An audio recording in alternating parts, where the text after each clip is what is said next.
Vịnh Bắc Bộ là một vịnh lớn ở Biển Đông và trong khu vực Thái Bình Dương. Đây là một vịnh cực kỳ chiến lược giữa Việt Nam và Trung Quốc. Trước kia, hai nước từng đàm phán và phân chia khu vực này.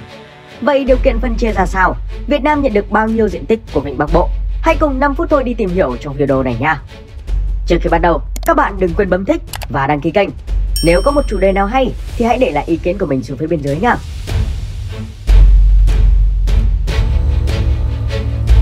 Vịnh Bắc Bộ nằm về phía tây bắc Biển Đông, được bao bọc bởi bờ biển miền Bắc Việt Nam, lục địa Trung Quốc, bán đảo Lôi Châu và đảo Hải Nam. Vịnh Bắc Bộ có diện tích khoảng 126.250 km². Đây là một trong những vịnh lớn ở Đông Nam Á và trên thế giới. Chiều ngang rộng nhất khoảng 310 km và nơi hẹp nhất khoảng 220 km. Vịnh Bắc Bộ có hai cửa ra vào, một là eo biển Quỳnh Châu nằm giữa bán đảo Lôi Châu và đảo Hải Nam của Trung Quốc, rộng khoảng 35 km. Hai là cửa chính từ đảo Côn Cỏ của Việt Nam tới mũi Oanh Ca trên đảo Hải Nam của Trung Quốc, rộng khoảng 207 km.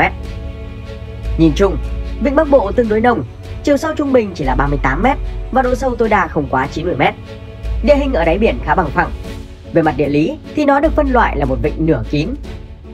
Trong đó phần vịnh phía Việt Nam có chiều dài bờ vịnh là 763 km, chạy qua 10 tỉnh, thành phố gồm Quảng Ninh, thành phố Hải Phòng, Thái Bình, Nam Định, Ninh Bình, Thanh Hóa, Nghệ An, Hà Tĩnh, Quảng Bình và Quảng Trị. Phần thuộc về Việt Nam có hàng nghìn đảo ven bờ, đặc biệt có đảo Bạch Long Vĩ nằm gần giữa vịnh. Đảo rộng khoảng 2,5 km², nằm cách bờ biển Việt Nam 110 km và bờ biển đảo Hải Nam khoảng 130 km. Ngoài ra, ven bờ phía Bắc Việt Nam còn sở hữu thắng cảnh Vịnh Hạ Long nổi tiếng với 2 lần được UNESCO vinh danh. Còn phần vịnh phía Trung Quốc có đường bờ biển dài 695 km, đi qua 3 địa phương là khu tự trị dân tộc Choang Quảng Tây, tỉnh Quảng Đông và tỉnh Hải Nam. Trong phạm vi đó, phía Trung Quốc sở hữu một số các đảo nhỏ ở phía đông bắc vịnh. Trong đó lớn nhất là đảo Vi Châu, có diện tích hơn 30 km², cách đất liền Trung Quốc khoảng 35 km. Dù tương đối nông và không thuận tiện cho các tuyến đường biển quốc tế, nhưng Vịnh Bắc Bộ cũng có rất nhiều những thành phố cảng lớn như Hải Phòng của Việt Nam, Đam Châu thuộc tỉnh Hải Nam, Thanh Phong Cảng, Khâm Châu và Bắc Hải thuộc khu tự trị dân tộc Choang Quảng Tây của Trung Quốc. Các thành phố này đều là cửa ngõ thông quan hàng hóa cho hàng hóa trong khu vực, đặc biệt là thành phố Hải Phòng. Đây là thành phố cảng quan trọng, đồng thời là trung tâm công nghiệp, cảng biển, thương mại và công nghệ thuộc vùng duyên hải Bắc Bộ của Việt Nam. Vịnh Bắc Bộ còn là nơi mà dòng sông Hồng, con sông lớn nhất trong khu vực, đổ ra biển.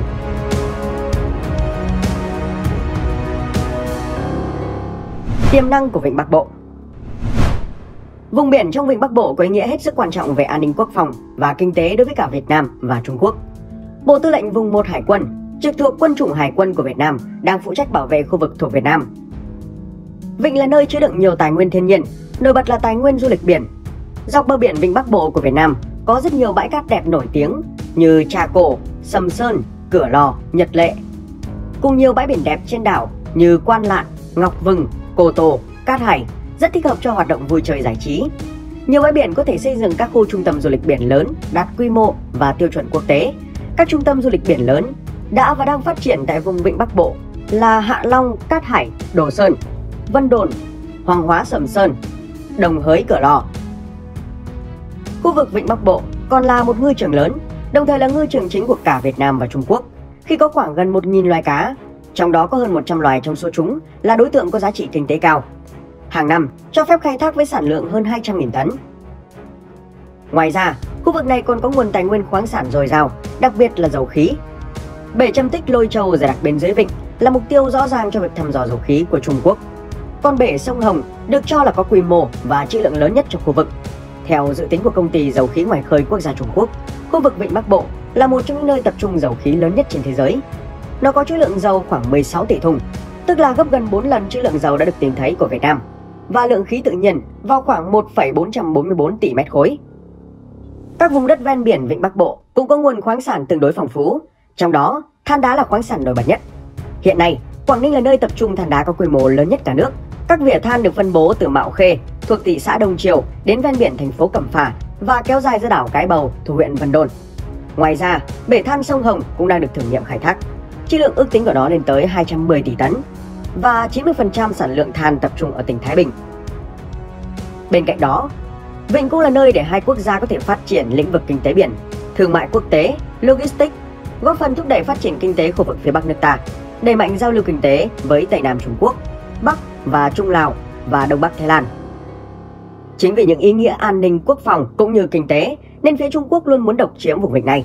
Do trước đây chưa có một ranh giới cụ thể nào được vạch ra nên tình trạng tranh chấp, xâm phạm biển của nhau ở Vịnh Bắc Bộ đã làm ảnh hưởng không tốt tới quan hệ giữa hai nước. Bên cạnh đó, còn ảnh hưởng tới môi trường hòa bình, ổn định trong khu vực cũng như trên thế giới. Từ đó, đặt ra vấn đề phân định Vịnh Bắc Bộ, cụ thể là địa phận lãnh hải, vùng đặc quyền kinh tế và thêm lục địa chồng lấn giữa Việt Nam và Trung Quốc. Để giải quyết vấn đề này, giữa hai nước đã phải trải qua một quá trình đàm phán kéo dài gần 3 thập kỷ, từ năm 1974 đến năm 2000. Qua 3 vòng đàm phán, 2 vòng đàm phán đầu tiên không có kết quả, mãi đến sau khi bình thường hóa quan hệ hai nước, năm 1991, vòng đàm phán phân định Vịnh Bắc Bộ lần thứ 3 mới đi vào thực chất và có được những đồng thuận để tiến tới ký kết hiệp ước phân định. Trong thời gian 10 năm, từ năm 1991 đến năm 2000, đàm phán phân định Vịnh Bắc Bộ giữa Việt Nam và Trung Quốc trải qua 7 cuộc đàm phán cấp chính phủ, 3 cuộc gặp không chính thức của trưởng đoàn đàm phán cấp chính phủ, 18 cuộc đàm phán cấp chuyên viên, nhóm công tác liên hợp, 10 cuộc họp tổ chuyên gia đo vẽ kỹ thuật phân định và xây dựng tổng đồ Vịnh Bắc Bộ, 6 cuộc đàm phán về hợp tác nghề cá trong Vịnh Bắc Bộ. Ngày 25 tháng 12 năm 2000, hiệp ước phân định Vịnh Bắc Bộ được ký kết. Tới ngày 30 tháng 6 năm 2004 thì hai bên đã trao đổi văn kiện phê chuẩn hiệp ước phân định Vịnh Bắc Bộ. Và dưới đây là phần phân chia Vịnh Bắc Bộ theo hiệp định phân định giữa Cộng hòa xã hội chủ nghĩa Việt Nam và Cộng hòa Nhân dân Trung Hoa. Hiện nay, bản hiệp định này gồm 11 điều bằng 2 thứ tiếng là tiếng Trung và tiếng Việt. Cả hai văn bản này đều có giá trị như nhau. Trong hiệp định, ở khoản 2, điều 1 quy định: Vịnh Bắc Bộ là vịnh nửa kín, được bao bọc ở phía Bắc bởi bờ biển lãnh thổ đất liền của hai nước Việt Nam và Trung Quốc, phía Đông bờ biển bán đảo Lôi Châu và đảo Hải Nam của Trung Quốc, phía Tây bởi bờ biển đất liền Việt Nam và giới hạn ở phía Nam bởi đoạn thẳng nối liền từ điểm nhô ra cao nhất của mép ngoài cùng của mũi Oanh Ca, đảo Hải Nam của Trung Quốc, có tọa độ địa lý là vĩ tuyến 18 độ 31 phút 19 độ Vĩ Bắc, kinh tuyến 18 độ 41 phút 17 độ Kinh Đông, qua đảo Cồn Cỏ của Việt Nam đến một điểm trên bờ biển Việt Nam có tọa độ địa lý là vĩ tuyến 16 độ 57 phút 40 độ Vĩ Bắc và kinh tuyến 107 độ 08 phút 42 độ Kinh Đông. Như vậy, giới hạn của Vịnh Bắc Bộ đã được quy định trong bản hiệp định này. Ở điều 2 quy định, Việt Nam và Trung Quốc đồng ý đường phân chia lãnh hải, vùng đặc quyền kinh tế và thêm lục địa giữa hai nước trong Vịnh Bắc Bộ được xác định qua 21 điểm tuần tự với nhau qua các đoạn thẳng. 21 điểm này được xác định bằng tọa độ địa lý. Về phần này, chúng mình sẽ chỉ khái quát để các bạn dễ hình dung. Còn về tọa độ cụ thể, các bạn có thể tìm hiểu trên trang Thư viện Pháp luật nha. Từ điểm số 1 đến điểm số 7 nằm trong khu vực gần cửa sông Ca Long của Việt Nam, mà phía Trung Quốc gọi là sông Bắc Luân. Và trong khoản 1 điều 3 quy định rằng đường phân định từ điểm số 1 đến điểm số 9 quy định tại điều 2 của hiệp định này là biên giới lãnh hải của hai nước trong Vịnh Bắc Bộ. Điểm số 9 nằm cách đảo Trần 20,3 km về phía Tây Bắc. Điểm số 10 nằm cách điểm 9 99 km về phía Đông Nam và nằm cách đảo Bạch Long Vĩ 51,9 km về phía Tây Nam. Từ đây kéo một đường thẳng theo hướng Tây Nam đến điểm số 11, hai điểm này cách nhau 101,98 km. Từ điểm số 11, ta có thể tiếp tục kéo một đường thẳng đến điểm số 12. Điểm này cách Hòn Me 144,3 km về phía Tây. Từ điểm số 12 kéo một đường thẳng theo hướng Tây Nam đến điểm số 13. Từ điểm số 13 kéo về phía Tây đến điểm số 14. Từ điểm số 14 kéo xuống phía Nam khoảng 10,32 km đến điểm số 15. Sau đó tiếp tục kéo một đường thẳng dài 4,3 km đến điểm số 16. Từ điểm số 16 kéo một đường thẳng xuống phía Nam là điểm số 17. Từ điểm số 17 kéo một đường thẳng dài 40 km xuống phía Đông Nam, ta được điểm số 18. Từ điểm số 18 kéo một đường thẳng dài 5 km, ta được điểm số 19. Tiếp đến là điểm số 20, cách điểm số 19 3,8 km về phía Nam. Và cuối cùng là điểm số 21, cách điểm số 20 66,4 km. Đây là điểm cuối cùng trên đường phân chia Vịnh Bắc Bộ giữa Việt Nam và Trung Quốc. Theo hiệp định, từ điểm số 9 đến điểm số 21 được quy định là ranh giới chung cho cả vùng đặc quyền kinh tế và thềm lục địa. Nếu chiếu theo đường phân chia này thì Việt Nam được 53,23% diện tích, Trung Quốc được 46,77% diện tích Vịnh Bắc Bộ. Bản hiệp định này cho đến nay vẫn còn rất nhiều ý nghĩa khác nhau. Có người cho rằng Việt Nam đã từ bỏ đường biên giới lịch sử trong Vịnh Bắc Bộ theo Công ước Pháp Thanh năm 1887 để thỏa thuận một đường phân định mới bất lợi cả về diện tích lẫn tài nguyên thiên nhiên. Vậy nhận định trên là đúng hay sai? Để làm rõ, trước hết chúng ta nên trả lời câu hỏi trong Vịnh Bắc Bộ có đường phân định do lịch sử để lại hay không. Cùng quay lại cuối thế kỷ thứ 19, Trung Hoa khi đó nằm dưới sự cai trị của nhà Thanh, đang âm mưu chiếm lấy những tỉnh về phía bắc sông Hồng của Việt Nam. Tuy nhiên, người Pháp khi đó muốn chiếm toàn bộ miền Bắc của Việt Nam để cùng với miền Nam gây ra sức ép, buộc nhà Nguyễn đầu hàng. Vì vậy dẫn đến chiến tranh Pháp Thanh diễn ra từ tháng 9 năm 1884 đến tháng 6 năm 1885. Hiệp ước Thiên Tân 1885 được ký kết giữa chính phủ Pháp và nhà Thanh, và hai bên đã bắt đầu vào việc xây dựng biên giới giữa miền Bắc Việt Nam và Trung Hoa. Sau đó, Công ước Pháp Thanh năm 1887 ra đời. Một đoạn trong Công ước Pháp Thanh năm 1887 phân định hải phận của miền Bắc Việt Nam với Trung Hoa trong Vịnh Bắc Bộ như sau. Tại Quảng Đông, hai bên thỏa thuận rằng những điểm tranh chấp về phía đông và phía đông bắc của Móng Cái, những điểm này ở phía bên kia đường biên giới đã được Ủy ban phân định xác định, thì chúng được giao cho Trung Hoa. Những hòn đảo ở phía đông của đường kinh tuyến Paris 105 độ 43 phút kinh độ đông, có nghĩa là đường thẳng Bắc Nam đi qua đông điểm của đảo Tichaco hay Wan Chan, Trà Cổ ngày nay và tạo thành đường biên giới, cũng được giao cho Trung Hoa. Các đảo Gotho, tức Cô Tô, và những đảo khác về phía tây của đường kinh tuyến này thì giao cho An Nam. Nhiều người dựa vào luận điểm này cho rằng Việt Nam đáng ra phải được hưởng nhiều hơn diện tích của Vịnh Bắc Bộ. Họ cho rằng đường kinh tuyến Paris 105 độ 43 phút sẽ chạy thẳng xuống phía dưới và kết thúc ở điểm giới hạn của Vịnh Bắc Bộ mà Việt Nam với Trung Quốc cùng nhau thống nhất trong bản hiệp định được ký kết năm 2000. Tuy nhiên, với điều kiện khoa học kỹ thuật của thế kỷ thứ 19, cả hai bên Pháp và nhà Thanh chưa thực hiện được điều này. Đây là tấm bản đồ đính kèm mà 5 phút thôi tìm được. Các bạn có thể thấy dòng chữ ở giữa tấm bản đồ. Tạm dịch là đường kinh tuyến Paris 105 độ 43 phút đi qua đông điểm của đảo Trà Cổ, làm thành đường biên giới bắt đầu tại điểm mà điều ước của công ước chấm dứt. Tức là kinh tuyến Paris 105 độ 43 phút từ cực đông đảo Trà Cổ ra biển và ngừng cách đảo khoảng 5 hải lý, khoảng 5,2 km, chứ không phải là kéo dài đến cửa vịnh. Và đường kinh tuyến này chỉ phân chia các đảo và phân chia lãnh hải ven bờ. Như vậy trong công ước Pháp Thanh không hề nói về đường kinh tuyến Paris là ranh giới phân định biển dành cho toàn bộ Vịnh Bắc Bộ. Nếu trong công ước Pháp Thanh có nói thêm đoạn, đường kinh tuyến Paris 105 độ 43 phút vừa là ranh giới phân chia biển cho toàn Vịnh Bắc Bộ và đặt ra giới hạn của vịnh, thì việc Việt Nam từ bỏ chủ quyền lịch sử là đúng. Cũng giống như đường Brevier trong phân chia biển và đảo giữa Việt Nam và Campuchia mà chúng mình có làm trong video về Hà Tiên. Những quy định về giới hạn của kinh tuyến Paris về Vịnh Bắc Bộ khá mơ hồ và dễ gây hiểu lầm.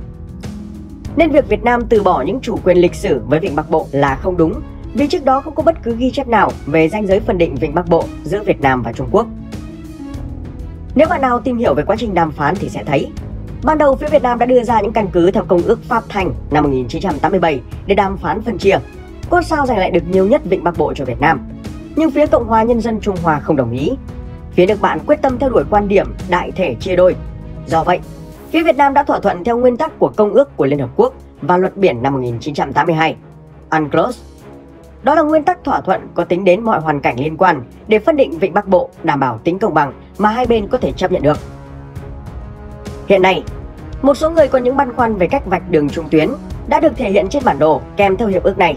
Họ cho rằng trong phần lớn vùng biển hữu quan trong Vịnh Bắc Bộ, bờ biển Việt Nam và Trung Quốc đối diện nhau, nên đường phân định đáng ra phải được vạch theo đúng đường trung tuyến. Nhưng đường phân định dường như không đúng theo đường trung tuyến với tư cách là một nguyên tắc của phân định ranh giới biển. Để làm sáng tỏ vấn đề này, Thiết nghĩ chúng ta nên tìm hiểu xem trong thực tiễn quốc tế người ta đã vận dụng nguyên tắc này như thế nào. Qua bản án của Tòa án trọng tài quốc tế về vụ xét xử việc phân định biển Manche giữa Cộng hòa Pháp và Vương quốc Liên hiệp Anh và Bắc Ireland, các thẩm phán bình luận rằng trung tuyến là phương pháp thường được sử dụng trong phân định, nhưng không phải lúc nào phương pháp này cũng bảo đảm được nguyên tắc công bằng. Nguyên nhân là trung tuyến sẽ được xác định tính từ các điểm cơ sở nhất định, mà những địa điểm này thì hoàn toàn phụ thuộc vào sự hiện hữu của các vị trí địa lý được thống nhất lựa chọn, nằm dọc theo bờ biển của mỗi bên để tính toán xác định. Thông thường, đường trung tuyến phải được điều chỉnh do phải tính đến các hoàn cảnh, điều kiện có liên quan. Vì vậy, khó có thể có một trung tuyến duy nhất và đích thực là trung tuyến theo định nghĩa khoa học. Trong một khu vực biển có nhiều trung tuyến, có điều chỉnh thích hợp phụ thuộc vào phương pháp tính toán xác định của các chuyên gia kỹ thuật.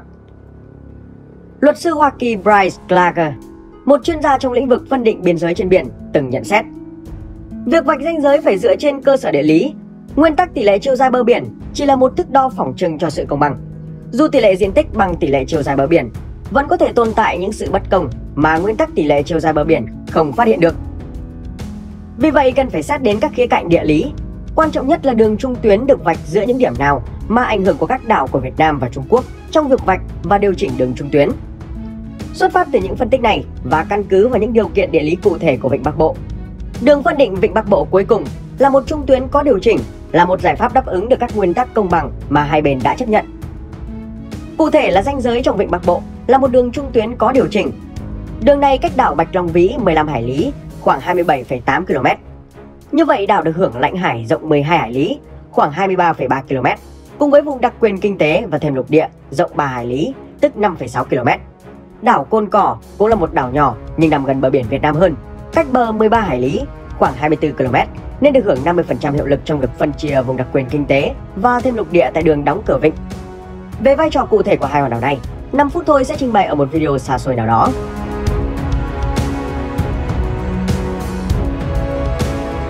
Chung quy lại, hiệp định này là một kết quả công bằng đạt được trên cơ sở luật pháp và điều kiện cụ thể của vịnh. Vịnh Bắc Bộ đã được phân chia phù hợp với nguyên tắc của luật pháp và thực tiễn quốc tế, hợp tình, hợp lý, và nó đảm bảo được sự công bằng mà hai bên chấp nhận được. Hiện nay, Biển Đông nói chung là một khu vực rất phức tạp và nhạy cảm. Trong Hội nghị An ninh châu Á Shangri-La mới đây, bên cạnh vấn đề Đài Loan thì Biển Đông là vấn đề được các cường quốc quan tâm hơn cả.